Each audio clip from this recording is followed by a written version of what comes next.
Dioxitec o la planta de procesamiento de uranio lo que hace es purificar uranio que ha sido concentrado. El uranio es un material radiactivo, es un metal natural, o sea, lo encontramos en la naturaleza. Lo que pasa dentro del reactor nuclear, en este caso del CARE, cualquier otro reactor nuclear, es un proceso de fisión en el cual el uranio, al fisionarse, no solamente genera toda esa reacción en cadena que afecta a la masa crítica de uranio, sino que ahí adentro se producen unos 300 radioisótopos, materiales radiactivos que son artificiales. No sé si queda clara la diferencia. Yo en Dioxitec estoy manejando uranio concentrado, pero es natural.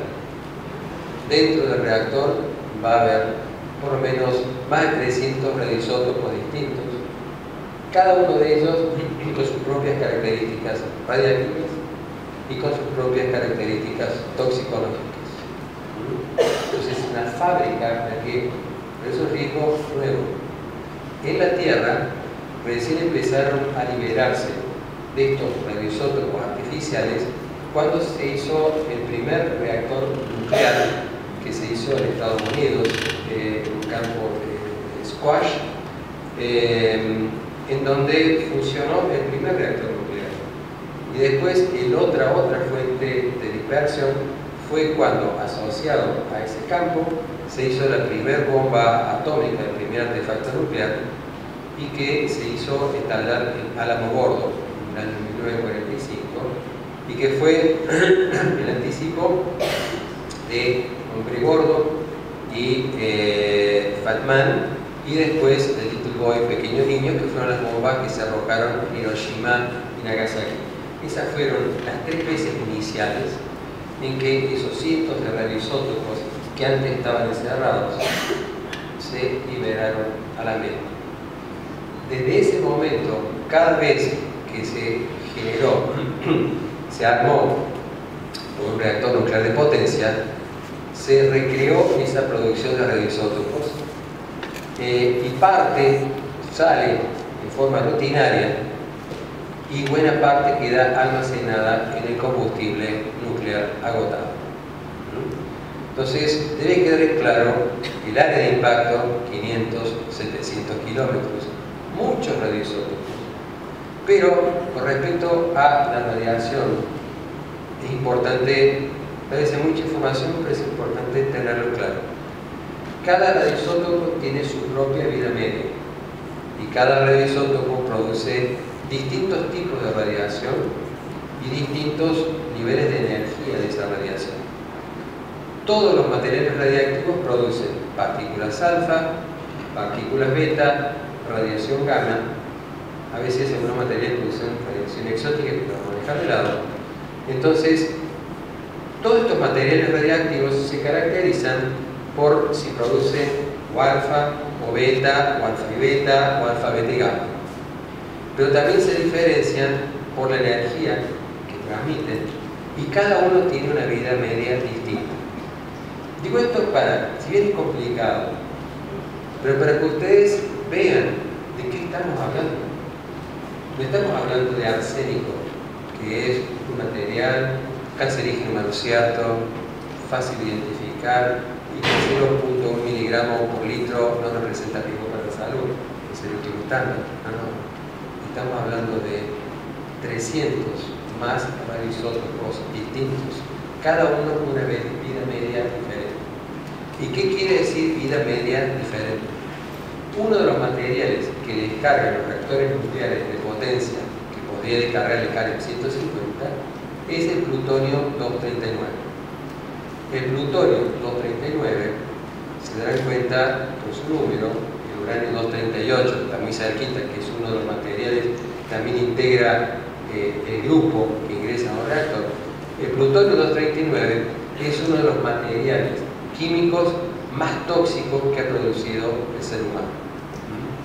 Si ustedes quisieran matar a toda la humanidad con una sustancia tóxica, bastaría con el plutonio contenido en un balde grande para conseguir una dosis letal en las personas que estuvieran expuestas. Pero además de ser un material tóxico, es un material radiactivo. Y decía, ¿cómo se hace la vida media? Se conoce para el plutonio 239 que la vida media es de 24.000 años. ¿Qué quiere decir esto? Supongamos que yo tengo, esto fuera 1 kilo de plutonio 239. En 24.000 años me va a quedar medio kilo de plutonio 239. En otros 24.000 años me van a quedar 250 gramos de plutonio 239.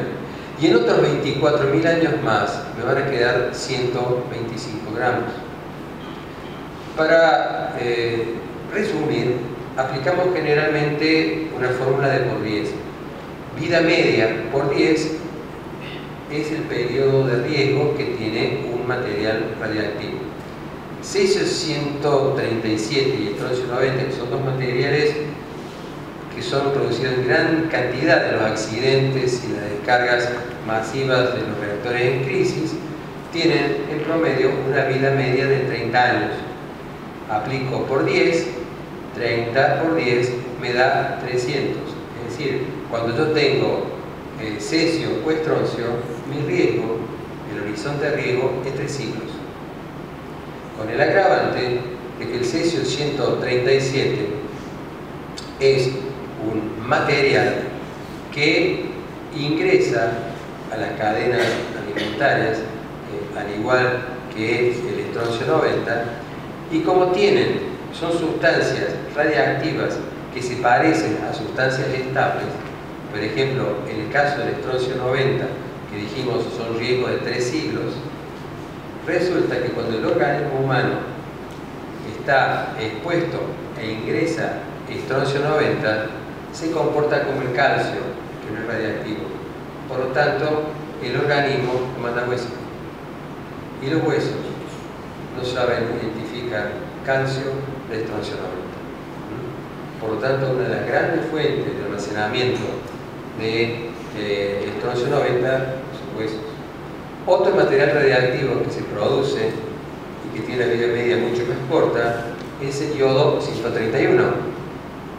Y ustedes saben que nosotros tenemos la glándula tiroides, que es la que capta el yodo estable, o sea, el yodo no radiactivo. Pero ¿qué pasa? Cuando la persona está bajo una nube, ha habido una liberación de material radiactivo de una central en crisis, entra al organismo y lamentablemente la tiroides no sabe identificar yodo estable de yodo radiactivo. Por eso es que uno de los cánceres más frecuentes en este momento en la zona de la pluma de contaminación de Fukushima Daiichi es cáncer de tiroides. Entonces,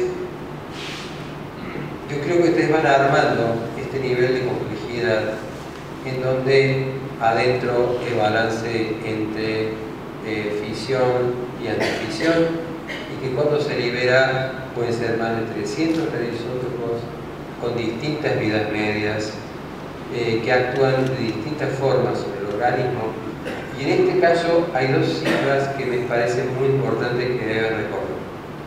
Para ver el tiempo en que son riesgosos los materiales radiactivos que están dentro del corazón del reactor y el combustible nuclear agotado que se va almacenando al lado del reactor, porque son dos problemas asociados. Yo tengo el problema de la fisión, pero cuando yo descarto el material radiactivo, ese material es tan riesgoso como el material que estaba dentro. Entonces, ¿por cuánto tiempo voy a tener riesgo? Se toma como indicador el plutonio 239. Por lo tanto, el riesgo o el tiempo por lo cual estos radioisótopos son peligrosos son 2.400 siglos. Si yo tengo una barra de combustible agotado, yo tengo que asegurar que por 240.000 años esa barra no esté en contacto ni con gente ni con el resto del ambiente.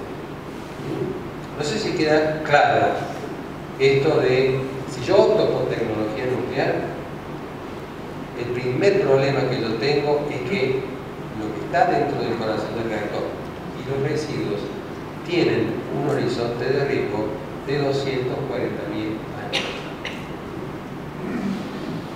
Entonces, si yo tengo un reactor nuclear como el CAREN, y ahora vamos a agregarle otro factor más de complejidad, mi problema no es solamente el corazón del reactor, sino que una vez que yo saque el combustible agotado y le ponga combustible nuevo, ese combustible agotado pasa a ser almacenado al lado. Cada año que funcione el reactor, yo voy a tener más combustible agotado al costado. En el caso de la central de embalse, ustedes pueden tomar Google Earth y viajar sobre la central de embalse y van a ver el domo de la central. Es un problema, ahí hay fisión. Pero van a encontrar al lado muchos domitos de cemento. ¿Qué hay en esos domos? Ahí está el combustible nuclear agotado.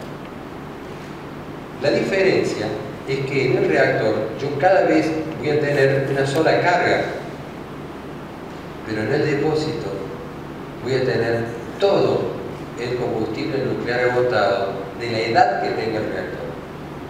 Y va a ser tan riesgoso como el material que está dentro. Y tiene el mismo nivel de riesgo, pero la cantidad es muy grande. Siendo totalmente conservador, al lado de embalse es dentro de la calandria, dentro del corazón del reactor, vamos a hacer la unidad Chernobyl. Tenemos una unidad Chernobyl de riesgo. Al lado, yo tengo 30 unidades Chernobyl en el depósito de combustible agotado. Si un Boeing 767 pega contra ese lugar, es como si pegara con 30 reactores nucleares, solo que menos protegidos, porque tiene otro problema. La seguridad de los reactores en cuanto a capas múltiples de protección es mayor, muchísimo mayor, que los lugares donde está el combustible agotado. Dicho de otra forma, en el caso de que estuviera el CAREN 150, estaría el riesgo del corazón del CAREN y estaría el riesgo del combustible agotado al costado. Y no solamente puede venir un avión, sino que puede haber un acto terrorista. No hace falta decirles que en Argentina tenemos 2 episodios terroristas. Somos países sin esos episodios. Entonces, si ustedes van compaginando estos elementos, al cual quiero agregarle el último de esta serie, a nivel de radiación, pues dijimos que los materiales radiactivos son muchos, cada uno puede ser alfa, beta o gamma, distintas mezclas, tiene distintas medidas. Bueno, ¿qué es lo que une a todos los materiales radiactivos de la radiación ionizante general, incluida radiación, por ejemplo, rayos X duros, blandos, intermedios? La radiación ionizante, que es la que produce los materiales radiactivos, pero también hay los rayos X, es la radiación que golpea los átomos, le saca los electrones y los deja con carga eléctrica, con lo cual tengo el problema de ese átomo, esa molécula que pasa a estar asimétrica y a su vez los electrones que están dando vuelta. Y todos estos materiales producen, o sea, son oncogénicos. Todo material radiactivo es oncogénico. Y el otro elemento importante adosado es que a nivel de radiación no hay ningún nivel de seguridad absoluto. Esto quiere decir que cualquier valor de radiación ionizante distinto de 0 tiene riesgo oncológico. En materiales estables, no radiactivos, porque en la naturaleza se dan cuenta de materiales estables, no radiactivos, como es el carbón, el agua, estables, y el otro lado tiene, por ejemplo, el uranio, que es radiactivo. Bueno, en realidad, en esa gran división, ustedes van a tener esos materiales que producen radiación en forma natural y van a tener estos materiales que salen, por ejemplo, de un accidente. Pues bien, tanto unos como otros no tienen nivel de seguridad. Yo puedo decir, este nivel de radiación es inocuo. O sea, eso quiere muy claro. Si alguien le pregunta, bueno, ¿y dónde figura esto? Hay 3 organismos que regulan la parte de dosis: UCA, de Naciones Unidas, BEI, de la Academia de Ciencias de Estados Unidos, y CRP. BEI 7, segunda fase, establece que no hay nivel de seguridad. Yo no puedo poner en un reactor este nivel de descarga es inócuo. No. Lo que hay son niveles aceptables. No son niveles que me protegen, son niveles resultado de un acuerdo técnico-político en donde yo digo, para que esta tecnología exista y yo pueda tener ciertos beneficios, acepto que tanta gente muera. Esos son los criterios aceptables, pero no son criterios de seguridad. Si ustedes se van al código de inventario y van a ver lo que es agua potable, van a encontrar un límite. Ese es un límite sanitario, es decir, si el agua para un cierto variable, por ejemplo, puede ser, nitratos, está puesto un valor. Cuando el agua está por debajo de ese valor, eso le da potabilidad. Y que yo tome el agua con un nitrato a ese valor no me produce daño. A nivel de radiación, cualquier valor de radiación es de riesgo. Y todos los riesgos de la energía nuclear, materiales radiactivos y de la radiación ionizante en general, son de 2 tipos: estocásticos y determinísticos. Determinísticos es que la radiación produce un determinado efecto. O sea, una persona con una dosis alta tiene eso. Lo que son estocásticos es que la persona ha sido irradiada y esa persona puede desarrollar con el tiempo, por ejemplo, un cáncer determinado. Ustedes recuerden de que salimos de los reactores y nos vamos al cuerpo humano, a cualquier organismo vivo. Nosotros tenemos muchas células vivas, que son todas células, la mayor parte son células somáticas, un pequeño grupo son células sexuales, todas son diploides, tienen 46 cromosomas, y nuestro ADN tiene genes, 35.000 genes. Y hay un grupito de genes que tiene que ver con la división celular. Esos genes son los que regulan el que una célula se divida. Todas las células somáticas tienen muerte programada. ¿Qué quiere decir esto? Que por apoptosis, una vez que se divide un cierto número de veces, la célula muere. En el organismo humano hay solamente 2 tejidos que tienen células que no se dividen de forma significativa en fase adulta: tejido muscular y tejido nervioso. Digo forma relativa porque hay microprocesos de división celular, pero en términos masivos, cada persona que pierde células del tejido muscular o del tejido nervioso son células que no se recuperan.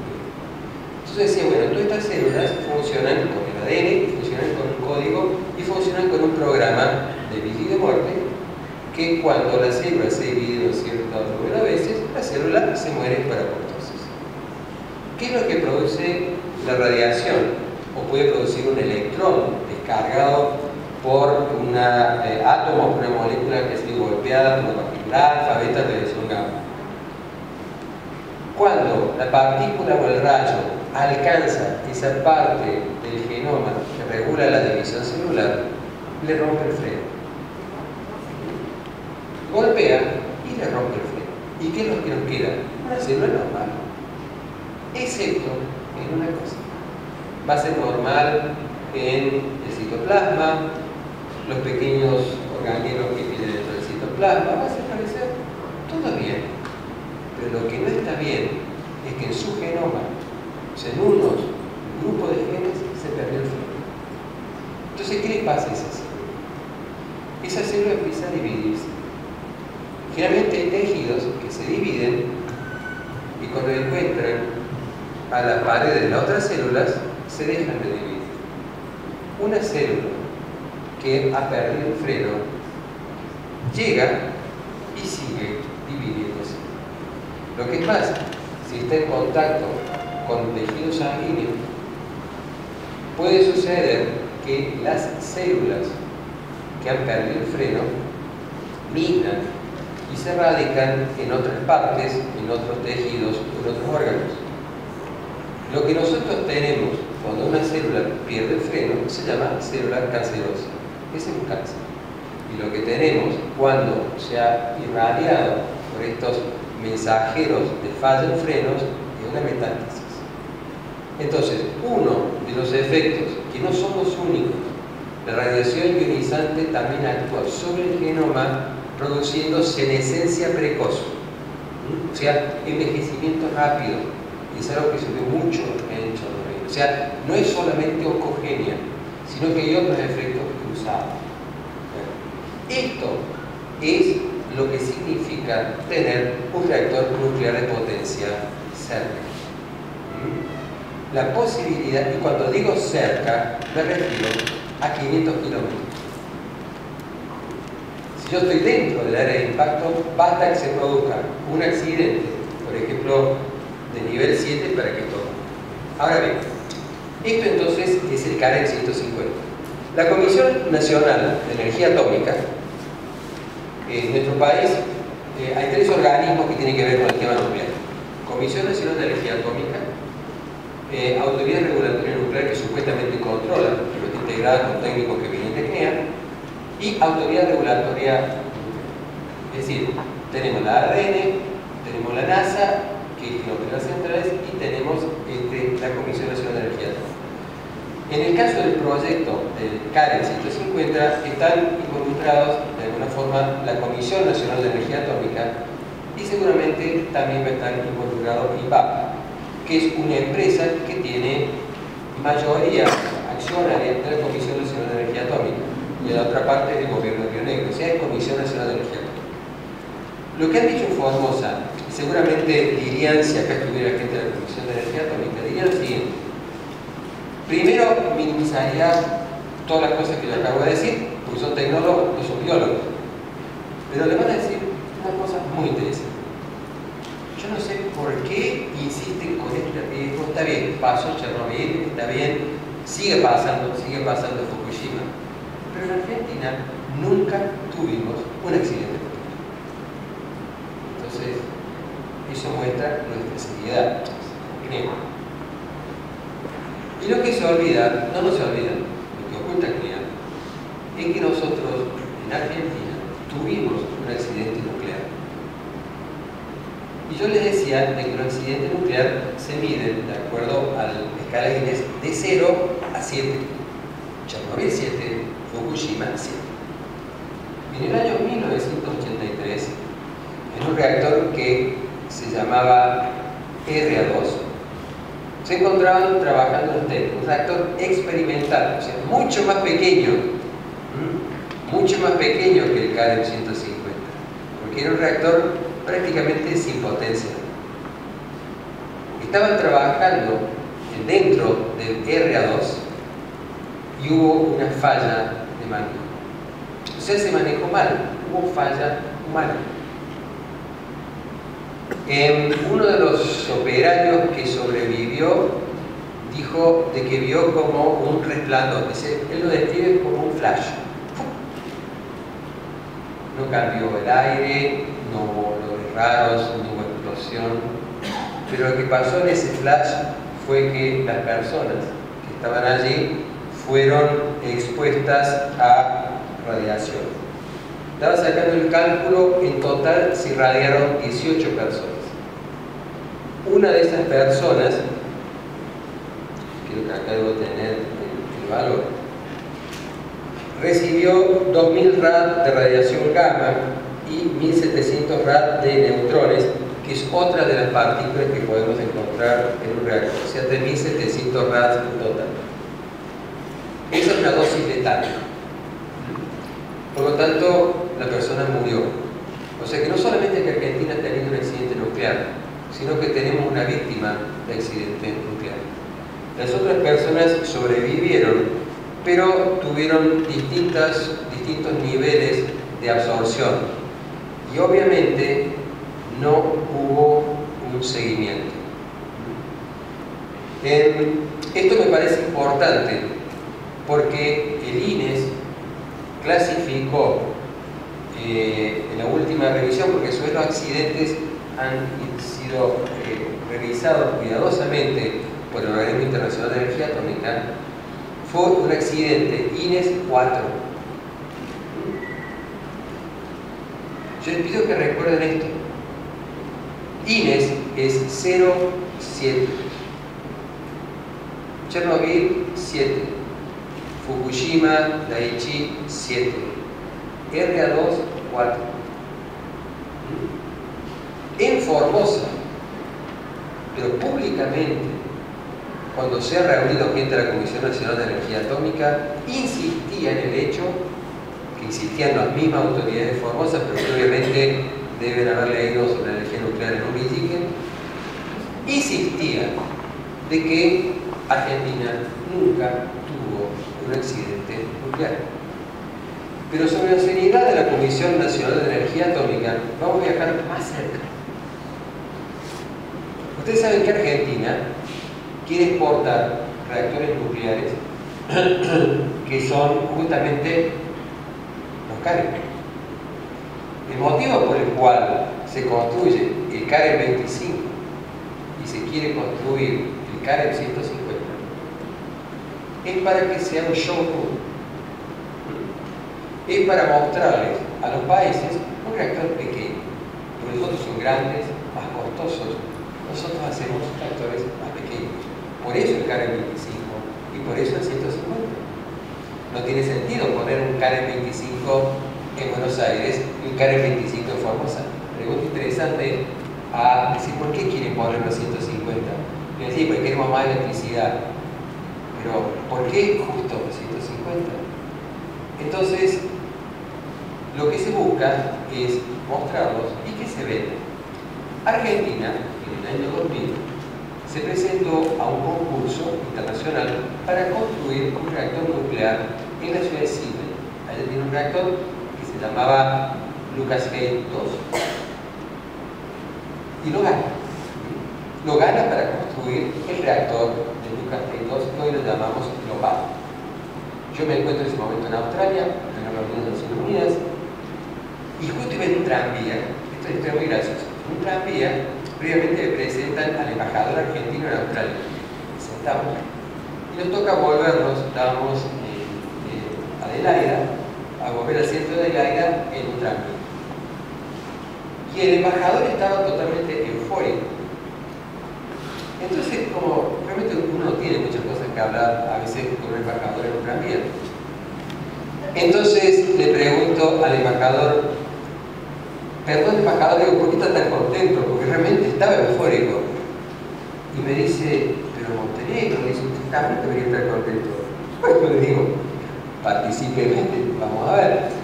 Dice, firmamos el contrato con Australia. Digo, ¿qué contrato? Pero el contrato para construir un reactor nuclear. Ah, le digo, qué interesante. Le digo, ¿usted le molesta que tome notas? No, por favor.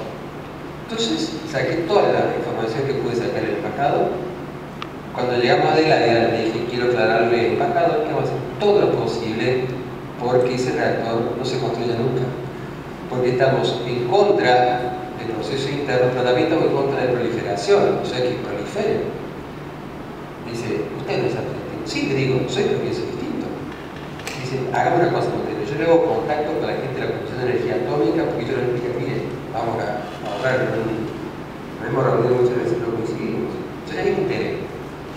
Y gracias a los colegas de Australia, las organizaciones colegas, supimos en el año 2000, año de las Olimpiadas, que el contrato era un contrato secreto firmado entre ANSTO de Australia y INVAP de Argentina, y que una de las cláusulas preveía el envío del combustible nuclear agotado del reactor OPAL, o sea, de Lucas Gate 2, a la Argentina para procesarse y reprocesarse y después devolverlo, siendo que nuestro artículo 41 dice que está prohibido el ingreso de residuos radiactivos. Bueno, para CNEA, la basura nuclear de Australia no era residuo radiactivo, porque como se van a obtener otros radioisótopos, es una materia prima, por lo tanto no se viola el artículo 41.